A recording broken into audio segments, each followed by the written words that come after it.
Bonjour et bienvenue à Famille unie, communauté forte, une émission sur le regroupement familial dans les Basses-Laurentides, une initiative de Québec réunifié.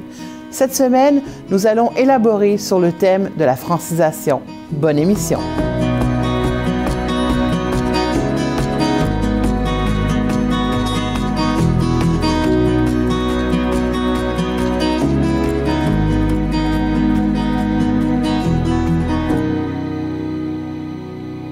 Maîtriser le français, c'est bien plus que communiquer. C'est un facteur essentiel d'intégration et de réussite professionnelle. Dans cet épisode, nous découvrirons des initiatives locales et des programmes qui aident les familles à s'intégrer linguistiquement pour ouvrir les portes de l'emploi et de la société. Voyons pourquoi la langue est un obstacle majeur pour certains. J'ai fait venir ma mère ou mon père, là, ils sont à la maison, ils ne maîtrisent pas la langue. C'est bien pour 1 mois, 2 mois. Ils sortent pas. 6 mois après, ça commence à être lourd un petit peu. Souvent, il y a des tensions familiales.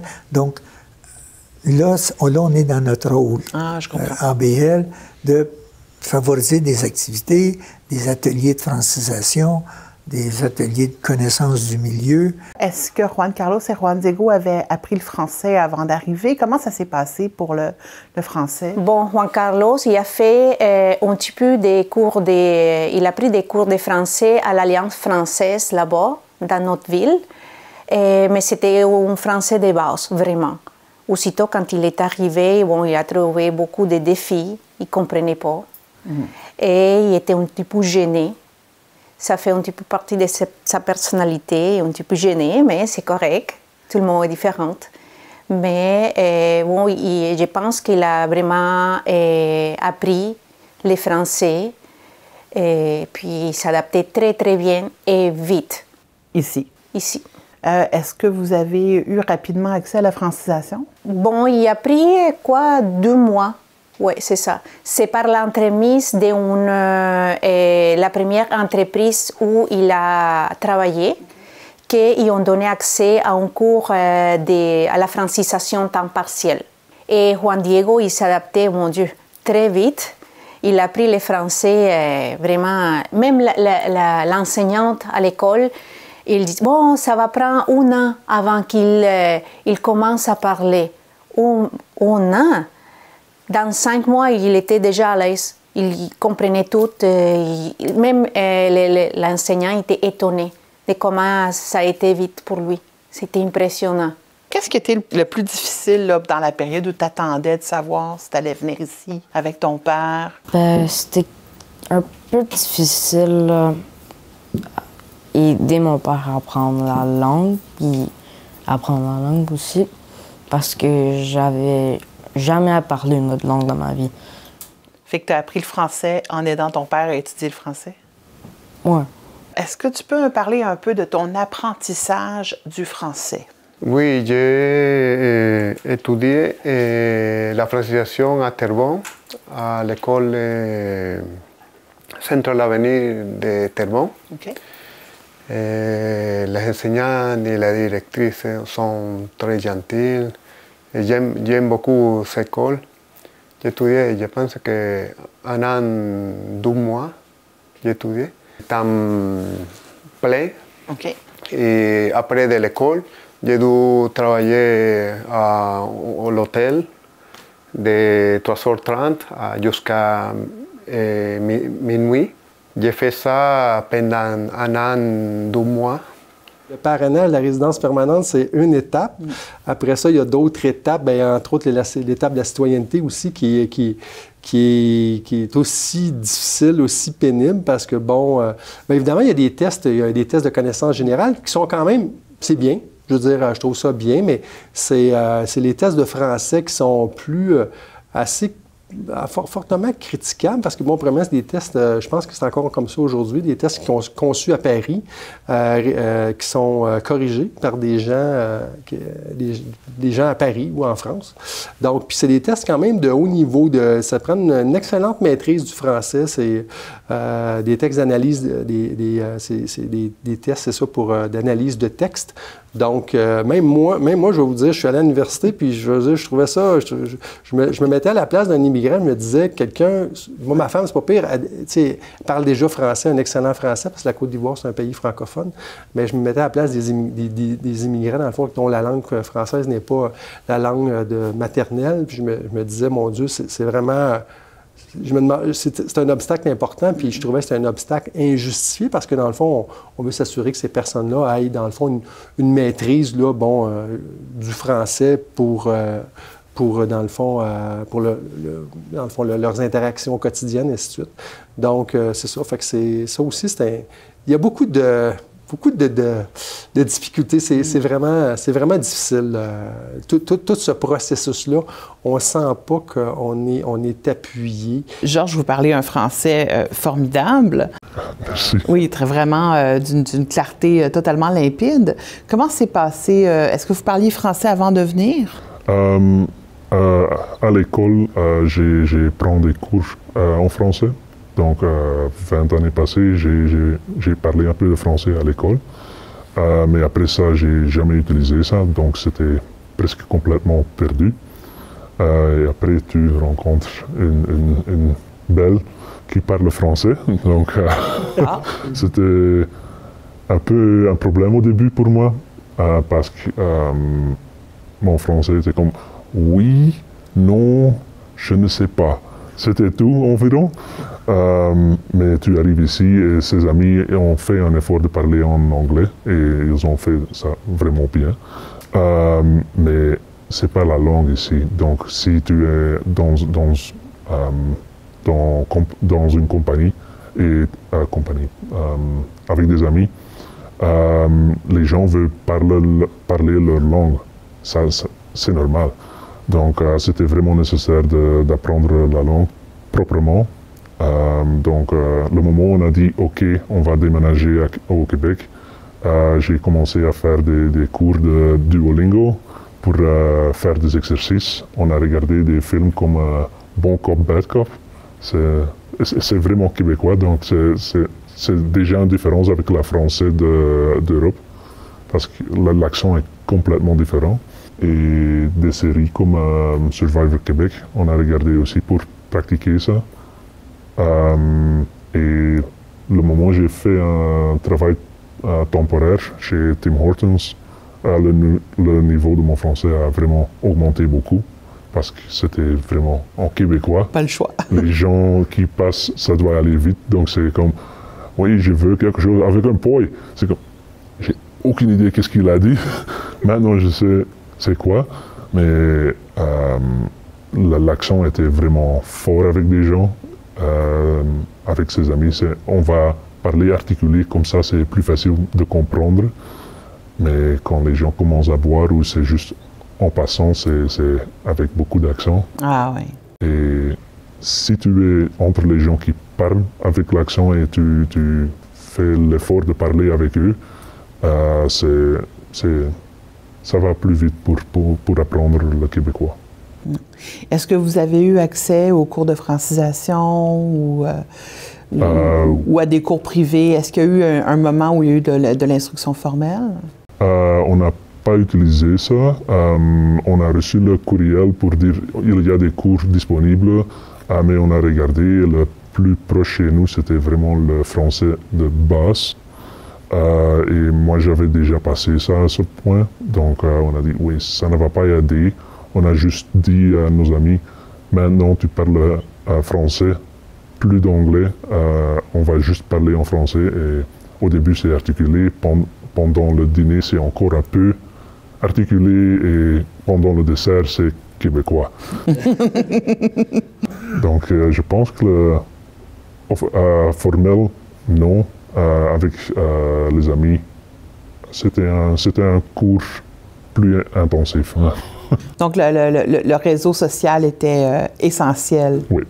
Oui. Le réseau social, puis je pense que où ce que ça a été très, très exponentiel, c'est quand, dans la recherche de travail, là, à un certain moment donné, j'ai dit « va juste au Tim Hortons parce que avec ta santé mentale, là, ça va pas, faut que tu travailles, même si c'est pas dans ton domaine. » Puis ça, de Tim Hortons dans les Laurentides, sauf le vendredi soir qu'il y a des touristes de Montréal, là, mais sinon, c'est très, très francophone, donc ça va très bien depuis. Là. Donc, à noter, Tim Hortons. Tim Hortons, dans les Laurentides. Tim Hortons dans les Laurentides, une alternative à la francisation. C'est parfait, ça nous clarifie bien, donc on n'a vraiment pas eu besoin de ressources supplémentaires. Et je trouve ça pénible de pénaliser des gens comme mon mari. On a besoin de plus de gens comme ça. T'sais. Grâce à lui, les enfants qui sont droits d'aller à l'école anglophone en passant, ils vont à l'école française. Moi, j'ai été à l'école mixte à l'époque. Ils ne font pas des programmes comme ça aujourd'hui. Mais pour moi, oui, on l'aimait. C'est beaucoup plus compliqué, la grammaire.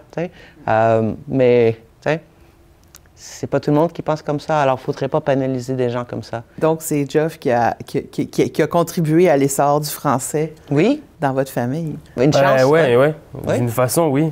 Puis, ouais, c'est ça. Cependant, les récents changements dans l'offre de services de francisation posent de nouveaux défis. Quels sont les impacts de ces coupures sur les personnes parrainées et leur capacité à apprendre le français? Pour certaines familles, la langue n'est pas une barrière. Ceux qui maîtrisent déjà le français disposent d'un avantage précieux. Mais cela ne signifie pas que leur intégration est sans défi. Apprendre le français ne se limite pas aux salles de classe. Les programmes de francisation en milieu de travail jouent un rôle clé pour faciliter l'intégration professionnelle. C'est sous forme de francisation où je vois qu'il y a des allocations pour que le nouvel arrivant aille apprendre le français. Je vois des allocations des fois de 900 à 1100 $ par mois. C'est peut-être une des problématiques du fait qu'on a des quotas aussi et qu'on a des si longs délais. Dans d'autres provinces, il n'y a pas ce système de bienvenue avec les ressources qu'on a au Québec. On a sincèrement le meilleur système d'intégration pour un nouvel arrivant au monde, j'en suis convaincue. Mais à quel point il est peut-être trop perfectionné. Là, on a atteint un niveau où il n'y a plus de place dans les écoles de francisation. On ferme des classes parce qu'on manque de budget.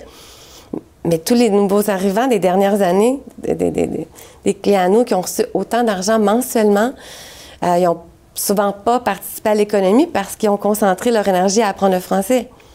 Pour avoir mon mari plus vite, qui apprend le français plus vite, qui travaille plus vite, qui participe à l'économie plus vite, on serait tous gagnants. En 3 mois, il parlait français, mais par obligation, les enfants ne lui laissaient aucune chance. Il parlait extrêmement rapidement. Fait qu'il a dû apprendre très, très, très, très vite. Mais il n'a pas fait la francisation. Il devait aller travailler, là. J'avais atteint un point de financier trop bas à ce moment-là. J'avais besoin qu'il travaille. Il y aurait besoin de services de francisation en arrivant? Ibrahim du tout. Parce qu'au Sénégal, c'est déjà en français. Ils parlent en français là-bas. Ils ont les cours de français. Puis lui, il a eu l'expérience de voyager aussi dans un autre pays africain où il parlait français. Donc, il est autonome en français. Il n'y a pas de problème à ce niveau-là. Comment vous voyez ça au niveau de l'intégration, de la francisation, l'accès au marché du travail? Qu'est-ce que vous observez dans ces familles qui arrivent? Bien, présentement, malheureusement, là, les classes de francisation ont été fermées, donc il n'y aura pas de nouvelles classes. Alors, tous les adultes qui arrivent, malheureusement, si ils n'ont pas des études supérieurs au secondaire, là, ils ne peuvent pas se qualifier pour aller dans les classes du ministère de l'Immigration.